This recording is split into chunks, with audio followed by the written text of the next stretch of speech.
नमस्कार मित्रों, मैं आपका मित्र साथी BL Prajapati, motivational speaker, Ratlam Madhya Pradesh. आज आपके बीच में विषय लेकर आया हूं, गरीब, मध्यम वर्गीय और अमीर की सोच का अंतर। जी हाँ मित्रों, इस विषय पर हम आज प्रकाश डालेंगे। गरीब क्यों गरीब रहता है? इसलिए रहता है कि उसकी सोच छोटी रहती है। गरीब क्या सोचता है? प्रातः काल जल्दी उठेगा, अपना नित्य कर्म जो भी करना करेगा, लेकिन मजदूरी पे जाएगा। वो 8 बजे निकल जाता है काम के ऊपर, 8:30 बजे तक काम अपना शुरू कर देता है। 400 रुपये उसको रोज मिलेंगे, शाम को 5 बजे तक उसको पैसे चाहिए। और उसकी सोच ऐसी रहती है कि आज खाया मीठा, कल किसने देखा। ठीक है, 400 रुपये रोज मिलेगा, और 200-250 रुपये में अपना राशन पानी वगैरह का जुगाड़ करेगा, और बाकी का जो पैसा बचेगा 100-150 रुपये वो अपने शौक मौज पे खर्च कर रहे हैं। जैसे उसको बीड़ी चाहिए, सिगरेट चाहिए, मिर्चन चाहिए, माड़क जो भी चाहिए, मतलब ये जो गुटके वगैरह है वो खाएगा, और कुल मिला के अपना पैसा बर्बाद कर देगा। 150-200 रुपये उसके रोज का खर्च चाहिए। उससे अपने जिंदगी में न वो अच्छी जिंदगी जी सकता है, और न बच्चों को पढ़ाई लिखाई कर पाएगा, क्योंकि उसकी सोच ही छोटी है। आज खाया वो मीठा, बस इसी सोच के साथ वो आगे नहीं बढ़ता है, और देखते ही देखते वो 50-55 का हो जाएगा। न अपने बच्चों को व्यवस्थित शादी कर पाएगा, न अपने बच्चों की व्यवस्थित पढ़ाई कर पाएगा, और रात को शराब पिएगा, लड़ाई झगड़ा करेगा, शाम को बीबी को मारेगा, पीटेगा, और कुल मिला के एक छोटी सोच के साथ वो खत्म हो जाएगा आदमी, उसका जीवन खत्म हो जाएगा। और फिर बच्चे को भी इसी रास्ते धकेल देगा, और बच्चे भी जो उसने किया था वही करेगा, और जिंदगी भर गरीबी की छाप उसके ऊपर लगी रहेगी। न ढंग का मकान होगा अपने पास, न ढंग के खाने पीने के लिए सामान रहेगा घर में, न खुद का मकान होगा, न बच्चों को व्यवस्थित पढ़ा पाएगा, न बड़े सपने देख पाएगा। क्योंकि उसका इतनी सोच रहती है, मुझे 400 रुपये कैसे मिले आज का, सुबह उठ के यही जुगाड़ रहता है, इससे बड़ी सोच नहीं रहती है। इसलिए वो जिंदगी भर गरीब ही रहता है। आइए मध्यम वर्गीय के बारे में हम उल्लेख करते हैं। मध्यम वर्गीय क्या सोचता है? मध्यम वर्गीय की सोच तो थोड़ी बड़ी रहती है। ये लोग गरीब से थोड़ा अच्छा सोचते हैं। इनकी रहती है, मुझे अच्छी नौकरी मिल जाए, मुझे 2-4-5 बीघे मेरे पास खेती बाड़ी जमीन होना चाहिए, बच्चों को मैं अच्छा पढ़ा लूँ, मेरा खुद का घर का मकान हो, मेरी मोटरसाइकिल हो जाए। और इस मध्यम वर्गीय में थोड़ी यहाँ तक सोच भी हो गई कि कार भी होना चाहिए। तो ये मध्यम वर्गीय की सोच होगी। लेकिन मध्यम वर्गीय में भी अधिकतर कुछ लोग ऐसे विचारधारों के रहते हैं कि मैं तो उतना ही काम करता हूँ, जितनी लंबी चादर उतने ही पाँव पसारता हूँ। अरे भैया, आज आप बताइए, जितनी लंबी चादर है उतने ही आप पाँव पसारेंगे, ज्यादा नहीं सोचेंगे? क्या आप बच्चों को आप अच्छे स्कूल में एडमिशन नहीं दिलाएंगे? क्या उन बच्चों को आप नहीं सोचेंगे कि मेरी एक अच्छी सोसाइटी में खुद का मकान हो? क्या आप नहीं सोचेंगे कि मेरे पास मोटरसाइकिल होना चाहिए? क्या आप नहीं चाहते हैं कि समाज में मेरा नाम हो, रोशन हो, कुछ अच्छा काम मैं करूं? तो ये सोसाइटी करती है। लेकिन अगर इनकी सोच अगर ऐसी रही कि जितनी लंबी चादर है उतना ही पाँव पसारूं, तो भैया बच्चों को अगर मान लिया जाए तू कर्ज लेके नहीं पढ़ाएगा, बच्चों को लोन लेके नहीं पढ़ाएगा, तो तेरी सोच बड़ी बड़ी कर ले भाई। अगर आपकी सोच अगर बड़ी हो जाएगी, आज मान लिया जाए आपने एजुकेशन लोन लिया है, और बच्चे की आपने अच्छी इंजीनियरिंग कराई दी, बच्चे को डॉक्टरी पढ़ाई कर दी, बच्चे CA अगर हो गया, तो आपका जो मेहनत है वो सारा सफल हो जाएगा। बड़े काम करने के लिए थोड़ा लोन तो लेना है। घर का मकान अगर मान लिया जाए किसने आज के 15 साल पहले भी 5 लाख का लोन ले लिया, और 5 लाख का लोन चुकाते चुकाते 15 लाख रुपए हो गया, तो मेरी बात सुनिए आप ध्यान से, वो घाटे में है कि लाभ में है?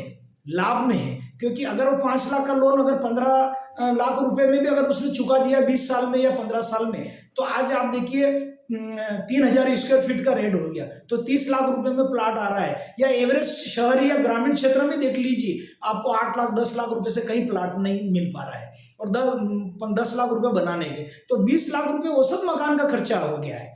तो अगर वो सोचते कि नहीं यार, जितनी लंबी चादर है ना, आपके पिताजी अगर लोन नहीं लेते तो कैसे आगे बढ़ते हैं? तो इस सोच को हमें बाहर निकलना पड़ेगा, और जितनी लंबी चादर है उससे थोड़े अधिक पाँव निकालिए, थोड़ा परिश्रम करिए, थोड़े से काम के घंटे बढ़ाइए आप जो काम करते हो, और आप एक सबल मध्यम वर्गीय परिवार से निकल के आप अमीर की तरफ जाएंगे।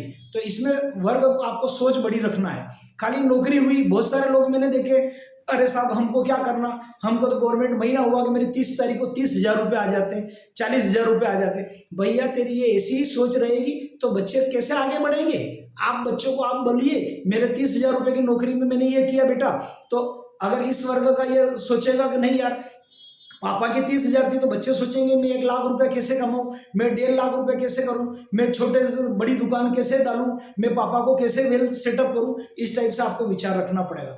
आपने अच्छी नौकरी कर ली, रिटायरमेंट ले लिया, मकान बना लिया, मोटरसाइकिल लिया है, और कहीं आपको विशेष तौर से मैं कुछ पिछड़ापन मध्यम वर्गीय लोगों में देखता हूं कि मृत्यु भोज को बहुत बढ़ावा देते हैं। हालांकि कई लोग इसमें मध्यम वर्गीय में चल के मृत्यु भोज बहुत सी जगह बंद हो गया है, लेकिन आजकल अभी भी एक ऐसा वर्ग है जिनको मृत्यु भोज की चिट्ठी मिल जाए तो उनकी बातें खुल जाती है। और आज वहां मौसर है और उसका फेस एडवर्टाइजमेंट करते हैं, रिश्तेदारी की बात करते हैं, आज वहां जाना, आज वहां जाना, वहां जाने में 2 दिन रह गए, वहां जाने में 1 दिन रह गए, और ये लोग मृत्यु भोज का बहुत बढ़ावा मतलब जो है देते हैं। और यहाँ तक कि मोटरसाइकिल के ऊपर 3-3, 4-4 जने बिठा के जाएंगे, और पता नहीं उनको क्या ऐसा मतलब चिट्ठी मिलते ही उनको ऐसी खुशी छा जाती है उनके ऊपर। तो ये वर्ग मृत्यु भोज पे ज्यादा खर्च करता है। मध्यम वर्गीय परिवार शादी ब्याह में जरूर से ज्यादा खर्च करेगा, अत्यधिक दिखावा करेगा, और फिर अपनी पीढ़ी आने वाली पे कर्जा छोड़ के ये लोग मृत्यु को, अगर मान लो किसी की मृत्यु हो गई तो वो मध्यम वर्गीय भी दबा ही रहेगा, कर्जा में दबा रहेगा, क्योंकि कुछ कार्य इसके भी गलत है। तो इनको सोच में थोड़ा सुधार करना पड़ेगा, बड़ी सोच रखना पड़ेगा, और इस पीढ़ी को अमीर लोगों को देखना पड़ेगा, न ज्यादा गरीब को देखे न ज्यादा अमीर को। मतलब कुल मिला के ये थोड़ा ऊंचा उठना पड़ेगा इस सोच को। अमीर को देखेंगे तो थोड़ा सा मध्यम वर्गीय और ऊंचे स्तर पे जाएगा, और जो गरीब वर्ग है उसको थोड़ा सा मध्यम वर्गीय में लोगों में बैठक उठक करना पड़ेगी। तो मित्रों, ये मैंने बात करी। अब आइए बात करते हैं हम अमीर लोग। अमीर लोग अमीर क्यों होते हैं? क्योंकि वो सोचते हैं कि मेरे दादाजी ने मतलब जो है काम किया है तो मैं उससे 3 गुना बड़ा काम करूं। मेरे पिताजी ने 1 फैक्ट्री डाली तो मैं 2 फैक्ट्री डालूं। मेरे पिताजी मान लिया जाए 1 लाख रुपए की नौकरी करते थे तो मैं प्रशासनिक सेवा में IAS IPS कैसे बनूं, कलेक्टर SP की जैसी सोच रहेगी। और मैं तो धन्यवाद देना चाहूंगा कि कुछ वर्ग ऐसे ही कि भले वो यानी कि 4th सेवक रहे हैं, चाहे चतुर्थ श्रेणी कर्मचारी रहे हैं, लेकिन मित्रों उनके बेटे IAS IPS है। मैं ऐसी पीढ़ी को भी धन्यवाद दूंगा कि सोच बड़ी रखी। ऐसा नहीं सोचा उन्होंने कि मैं चतुर्थ श्रेणी में हूं तो मेरे बच्चे इसी में रहे, लेकिन उसको मैं धन्यवाद देना चाहूंगा उन लोगों को जो आज वो IAS IPS उनके बेटे हैं। अभी मैंने छत्तीसगढ़ में कई उदाहरण देखा था पेपर में थोड़े दिन पहले। एक बेटा उनका जज है, एक बेटा उनका कलेक्टर है, और एक बेटा उनका CA है। तीनों बेटे रिटायरमेंट में हुए, और वो जो माताराम जी स्कूल में पानी पिलाने का काम करती थी, उनका फोटो आया था पेपर में। तो ऐसे लोग को मुझे धन्यवाद है कि ऐसे अप्रिशिएट करते हैं अपने परिवार को, बच्चों को, और आगे बढ़ाते हैं। तो इस सोच का मैं स्वागत करता हूँ, बड़ी सोच का। तो जो हमारे लोग जो हैं, हमारे अमीर लोग जो हैं, उनकी सोच ऐसी रहती है कि आज मेरी 1 फैक्ट्री है, मेरी 2 फैक्ट्री कैसे हो।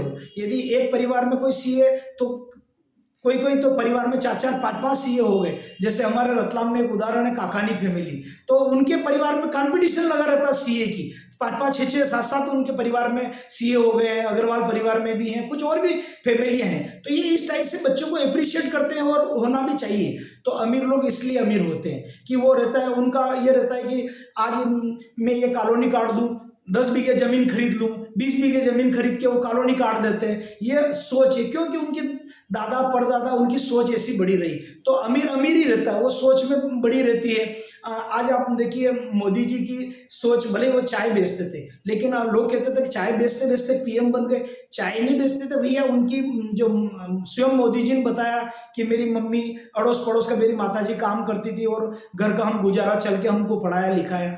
लेकिन पढ़ाया लिखाया, उनकी सोच बड़ी रखी, और मोदी जी संघ की सदस्यता उन्होंने ली, और संघ में बड़े लोगों के, बड़े नेताओं के संपर्क में रहे, तब जाके वो देश के प्रधानमंत्री बने। मुख्यमंत्री गुजरात को इतने साल से संभाला। और गुजरात के अंदर तो विशेष ये कल्चर है साथियों कि गुजरात में बच्चों बच्ची को पढ़ाएं और पढ़ाने के बाद उनको बिजनेस दे देते हैं। इसलिए तो सवजी भाई मतलब ढोलकिया, जिनकी डायमंड इंडस्ट्रीज है, और आज उनका देश विदेश में नाम प्रसिद्ध है, सवजी भाई ढोलकिया जी करके, और एक अच्छे मोटिवेशनल भी हैं। तो मेरा कहने का मित्रों की आज गुजरात के अंदर आप देखिए, आपको कई बिजनेसमैन बड़े बड़े मिल जाएंगे। तो अपनी सोच का जादू है, और आज उन्होंने इतना काम किया तो उनके दादा परदादा 5 पीढ़ी तक के याद है। और हमारे बच्चों से अब पूछें कि भैया आपके दादाजी का क्या नाम है, या आपके परदादाजी का क्या नाम है, तो बहुत सारे लोग बता नहीं पाते। क्यों? कि न उन्होंने कोई ऐसा बड़ा काम किया है, और न बच्चे कर रहे हैं, तो कहाँ से याद रहेगा। और हम अगर कोई बताए कि यार ये फलानी फैक्ट्री डायमंड की है या गोल्ड की है, तो 5 पीढ़ी के नाम बता देंगे अपने दादा परदादा, क्योंकि उन्होंने ऐसा बड़ा काम किया है या राजनीति लेवल पे उन्होंने ऐसा बड़ा काम किया है। तो हम बड़ा काम नहीं कर पाते। हमारे खाली जो ग्रामीण क्षेत्रों में मैं जहाँ तक सोचता हूँ कि मुझे भी अभी चौथी पीढ़ी का नाम पूछ लेंगे तो शायद याद नहीं है। क्यों याद नहीं? क्योंकि वो बाढ़जी करके कोई आते थे पहले गांव में, घोड़ा लेके आते थे और वो आरती आरती करते थे और दाल बाटी बना के कुएं वगैरह पे खाते थे। तो वो हमारा पूरा चिट्ठा परिवार का खोलते थे कि फलाने की शादी वहाँ हुई है, उनकी वहाँ हुई है, उनके 3 संतानें थी, उनकी ये थी। बस वहाँ तक वो लेके, अब वो भी महंगाई के युग में शायद वो भी भाट बाबूजी अभी तो नहीं आते, आई थिंक शायद गांव में आते होंगे तो आते होंगे, शहर में तो एक आध बार में जब रतलाम आया था तब आए थे। तो ये प्रथा भी खत्म हो गई। तो हम ऐसा काम कर जाए कि हमें आने वाली हमारी 10 पीढ़ी रहें और हमारी सोच को बड़ी करें मित्रों। तो ये देश आप बदलेंगे, युग बदलेगा, देश बदलेगा और मेरा भारत वापस सोने की चिड़िया कहलाएगा। जो गुरुदेव का सपना है बापू जी का कि हिंदुस्तान जो है हमारा वापस भारत हमारा मतलब सोने की चिड़िया देश कहलाएगा और ये इस देश के युवाओं के हाथ में जो है ये सरकार नई नई आएगी और नई नई मतलब भारत हमारा विकास की तरफ जाएगा। तो आज के लिए मैं इतना ही कहूँगा कि सोच बड़ी रखे। गरीब गरीब क्यों है, मध्यम वर्गीय क्यों है और अमीर अमीर क्यों है। गरीब को मध्यम वर्गीय को देखना होगा, मध्यम वर्गीय को अमीर लोगों को देखना पड़ेगा, तब हमारी सोच बदलेगी, देश बदलेगा। और ये युवा आप अपने एक कदम आगे बढ़ाओ, हजारों लोग आपके साथ आएगा। तो नई पीढ़ी का मैं स्वागत करता हूं कि वो बड़ी सोच रखे। आज के लिए बस इतना ही। पुनः नए वीडियो के साथ फिर मिलते हैं। मैं BL Prajapati, motivational speaker, Ratlam Madhya प्रदेश।